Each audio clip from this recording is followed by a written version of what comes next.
Imagine walking into a room full of people, each wearing a mask. Some are smiling, others frowning, but no one shows their true face. Now, imagine finding yourself in this world without your own mask, without deception, without pretense, without the ability or even the desire to manipulate those around you. How long do you think you would last? How quickly would you be considered naive, foolish, or even weak? Such is the tragic fate of Prince Myshkin, the protagonist of Fyodor Dostoevsky's novel, The Idiot. He is a man with a pure heart, unwavering honesty, and boundless compassion. However, instead of admiring these qualities, society mocks, manipulates, and ultimately breaks him, as it is incapable of understanding his goodness.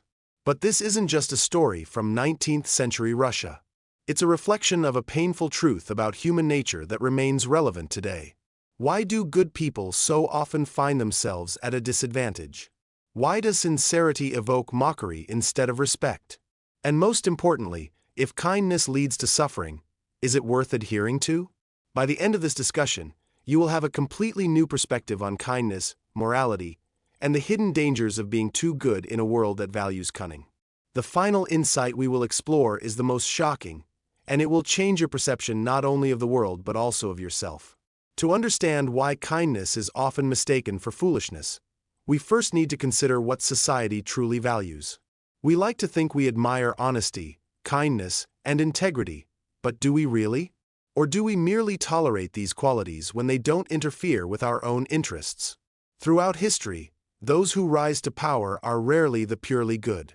Instead, they are adept at navigating complex human relationships, knowing when to be ruthless and when to be charming, skilled at hiding their true intentions behind a carefully crafted image. Niccolò Machiavelli, in The Prince, argued that a ruler must be prepared to act immorally if necessary because the world doesn't reward goodness, it rewards results. This is why Myshkin's fate is so tragic. He doesn't understand or refuses to accept the rules of the world he inhabits. He cannot and will not manipulate or deceive, and for this, he is deemed an idiot. Not because he lacks intelligence, but because his goodness makes him vulnerable in a society where competition and self-interest thrive. Think about how this applies to the real world. How often do we see genuinely kind and honest people taken advantage of? How often do we hear stories of good-hearted individuals betrayed by those they trusted? How many times have we ourselves felt foolish for believing the best in others, only to be disappointed? This isn't to say the world is entirely corrupt, but it's undeniable that a certain degree of cunning is often necessary for survival. Even those who consider themselves good people sometimes find themselves making compromises to protect themselves. And yet, despite all this, we still find ourselves drawn to figures like Myshkin, to people who are genuinely, unshakably good. However, Dostoevsky doesn't portray Myshkin as a simple martyr. He doesn't just suffer, he challenges those around him, forcing them to recognize their own shortcomings. His kindness, far from being passive, acts as a mirror, compelling others to confront their own flaws.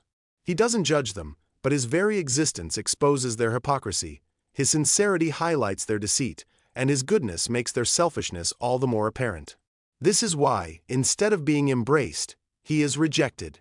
This brings us to a fundamental question. Who is truly the fool, Myshkin, or the world around him that has lost its way? As we delve deeper into this paradox, we'll explore what it truly means to be good in a world that doesn't seem to value goodness. By the end, we'll uncover a truth about kindness that might change how you see everything. The tragedy of Myshkin's story lies not just in the suffering he endures, but in how he is perceived by those around him. He doesn't see himself as a fool. He believes in love, in honesty, in the goodness of human nature. Yet, the more he tries to bring light into the lives of others, the more they see him as an outsider, someone who doesn't belong in their world. But why does genuine goodness so often provoke discomfort? To answer this, we need to look at how humans interact. Human relationships, whether personal or societal, are built on a delicate balance of power. Even in the most casual interactions, there's an unspoken negotiation taking place. People choose their words carefully, time their actions strategically, and adjust their behavior based on what they expect in return. It's a world of subtle manipulation, where even kindness is often given with an expectation of reciprocity. But Myshkin doesn't play this game. He gives without expecting anything back, speaks with absolute honesty without considering how his words will be received, and forgives without holding grudges, even when betrayed. In a world where everyone wears a mask, he is utterly exposed, and for that very reason, he is distrusted. Psychologists have long studied the concept of cognitive dissonance, the uncomfortable tension that arises when we encounter information or behavior that contradicts our beliefs about ourselves. When Myshkin interacts with others, he forces them to confront their own moral inconsistencies. They may claim to value kindness, but when faced with true, unconditional goodness, they feel exposed. It makes them aware of how far they've strayed from their own ideals, and rather than embracing this uncomfortable truth, they reject the person who reveals it. Think about how we often react to exceptionally good people. When we hear stories of selfless individuals dedicating their lives to helping others, we admire them, yet sometimes feel a strange sense of unease. We tell ourselves they are different, that their level of self-sacrifice is unrealistic, even impractical. We might even look for flaws, for proof that they aren't as pure as they seem. Why? Because accepting their goodness might mean re-evaluating our own choices, our compromises, our moral justifications. This is precisely what happens with Myshkin. He becomes a symbol of something unattainable, an ideal admired in theory but rejected in practice. His presence disrupts the social order not through force, but by the simple fact of his existence. Dostoevsky uses Myshkin to explore a deeper truth about human nature. We don't actually want absolute goodness in our lives. We think we do, but when confronted with it, we find it overwhelming, even suffocating. Kindness without calculation, without boundaries, without the usual human flaws. It's something most people don't know how to handle. And so, rather than elevating the good person, society often isolates them. But does this mean that kindness is pointless, that being a good person is a mistake? This is where it gets even more complex. Despite all the suffering, Myshkin never regrets his kindness, never becomes bitter, never wishes he could change. In this, Dostoevsky offers a profound insight. The value of kindness isn't determined by how others receive it, but by its intrinsic nature. In other words, true goodness doesn't need validation. It doesn't require admiration or reward. It exists not because the world values it, but because it is right. However, this leads to one final unsettling question that challenges everything we've discussed. If kindness is so pure and powerful, why does it so often lead to suffering? Why do the best people seem to face the greatest hardships? As we continue, we'll uncover the final, most shocking revelation about what it truly means to be good in a world that doesn't appreciate it. By the end, you might find yourself questioning everything you thought you knew. If kindness is truly valuable, why does it seem to attract suffering? Why do the most honest, selfless, and compassionate individuals often face the greatest betrayals, disappointments, and hardships? This question lies at the heart of The Idiot. Prince Myshkin does everything he can to bring goodness and understanding into the world, yet instead of being rewarded, he is mocked, misunderstood, and ultimately destroyed. Dostoevsky, however, doesn't present this as a meaningless tragedy. He forces us to look deeper into the nature of suffering itself. The link between goodness and suffering is undeniable, something explored not just in literature but in philosophy, psychology, and even religious thought throughout history. Many of the most revered figures, whether spiritual leaders, social reformers, or great thinkers, faced immense hardship.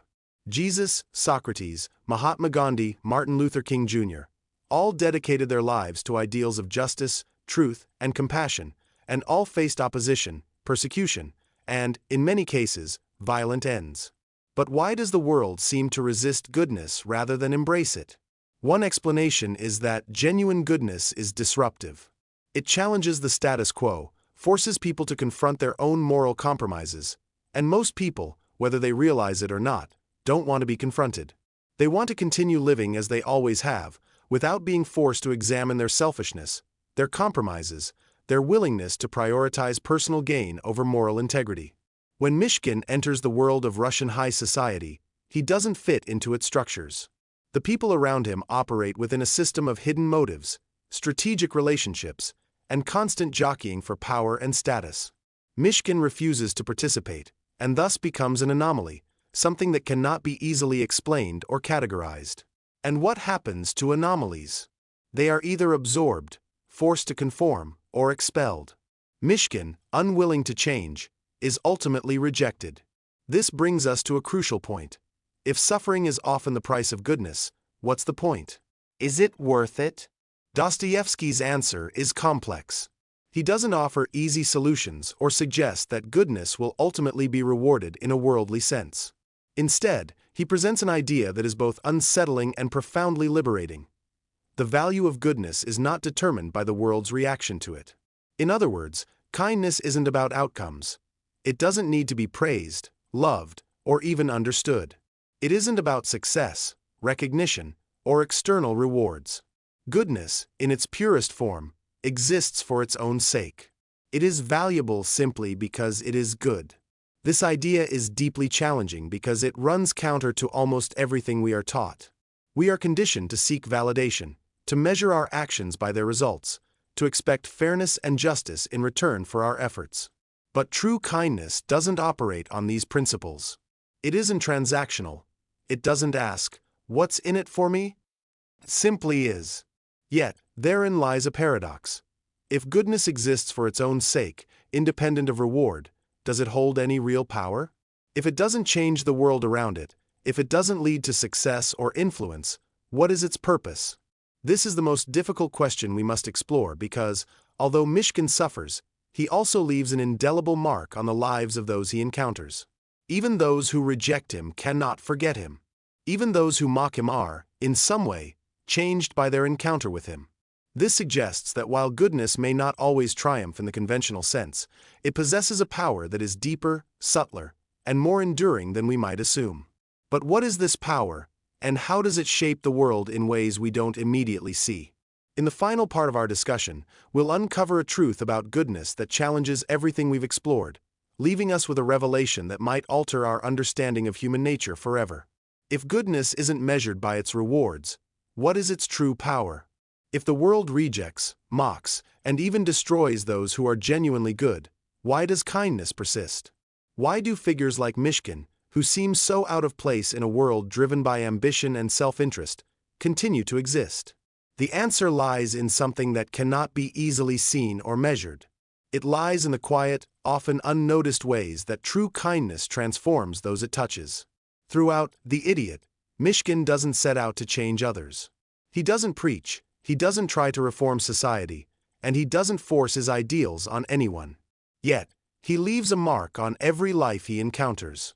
Even those who hurt him cannot remain unaffected by his presence. His sincerity, his compassion, and his unwavering belief in the goodness of others act like a mirror, reflecting back the deepest, most hidden parts of themselves. This is the hidden power of true kindness. It reveals truth without forcing, demanding, or manipulating. It simply exists, and by existing, it compels those around it to confront their own nature. Some embrace this confrontation. Others, unable to bear what they see, reject it. But no one remains unchanged. Think about moments in your own life when you encountered genuine kindness. Kindness offered selflessly, without any ulterior motive. Perhaps it was small, seemingly insignificant, but didn't it stay with you? Didn't it make you pause, even for a moment, and reconsider your own actions, your beliefs, your way of being? This is why kindness, though often dismissed as weakness, is actually one of the most potent forces in existence. It does not seek to control, yet it influences. It does not fight, yet it changes. It does not demand, yet it inspires. This power, however, comes at a cost. Dostoevsky understood that in a world built on self-interest and survival, those who embody pure goodness often suffer. They are misunderstood, taken advantage of, and sometimes feel as though they don't belong. But he also understood something deeper. The suffering of the good is not meaningless. It is not a sign of their failure. Rather, it is evidence that they have remained true to themselves in a world that constantly tries to corrupt them. In the final pages of The Idiot, Myshkin's fate is sealed. He is broken by the cruelty and complexity of the world around him. But does this mean he was truly a fool, or was he, ultimately, the only one who truly saw reality for what it was? Dostoevsky doesn't give us an easy answer, because there isn't one. But he leaves us with a question that each of us must answer for ourselves. Is it better to be wise in the ways of the world, to protect oneself, to play the game, or is it better to remain true to one's ideals, even at the cost of suffering? It's a choice every person must make at some point in their lives. And the answer isn't simple. It's not black and white. But perhaps the true measure of a life well lived isn't how much we gained, but how much light we brought into the world, no matter how small or unnoticed. So, the final revelation is this: kindness isn't about being rewarded, it isn't about winning, and it isn't about escaping pain. True kindness exists not because the world values it, but because it is right.